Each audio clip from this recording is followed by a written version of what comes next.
Labour's UK leader Jeremy Corbyn has urged voters in Scotland to back a left-wing alternative at next May's Holyrood election. He made the plea during a speech to the Scottish Labour conference in Perth. Mr. Corbyn also said it was right that decisions about the party north of the border should be taken by members and activists in Scotland. He has signed an agreement with Scottish Labour leader Kezia Dugdale pledging a more autonomous structure. In a direct message to voters in Scotland, Mr. Corbyn said that those who were not happy with rising inequality, rising child poverty and widening health inequalities should vote Labour. The electorate in Scotland goes to the polls on May 5 next year to choose their MSPs. Labour currently has 38 of the 129 elected representatives at Holyrood. Mr. Corbyn said, "Friends, if you want socialist change, if you want a left-wing alternative, you have to vote for it. If you're satisfied that nearly 1 million people in Scotland are in fuel poverty or that half of all housing in Scotland falls short of official quality standards, then Labour isn't for you.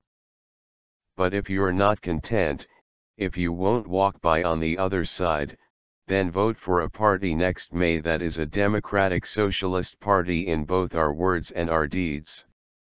Vote Labour." The MP admitted that his party had not always kept up with the changing politics of the UK. Mr. Corbyn said, "When the Scotland Bill goes through the House of Commons, the UK will become one of the most devolved nations in the world. The Labour Party needs to change to respond to that, and respond to the way we now do politics. That is why it is right that decisions about Scottish Labour will be taken by the members and activists of the Scottish Labour Party." Radical tradition.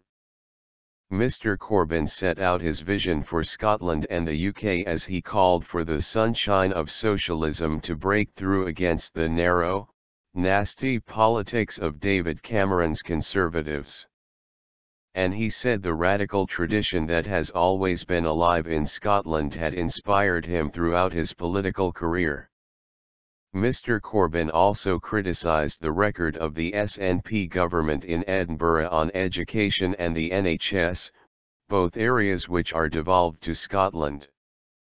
He condemned an education system where 6,000 children a year leave primary school unable to read properly and there are 4,000 fewer teachers in Scotland's classrooms. And he said public spending watchdogs at Audit Scotland had warned only last week of the pressure there is on our cherished NHS, with 7 out of 9 targets missed and a real terms budget cut in Scotland. Mr. Corbyn added, "Keir Hardie's sunshine of socialism was about allowing human freedom to break forth. But under the Scottish government it is breaking down.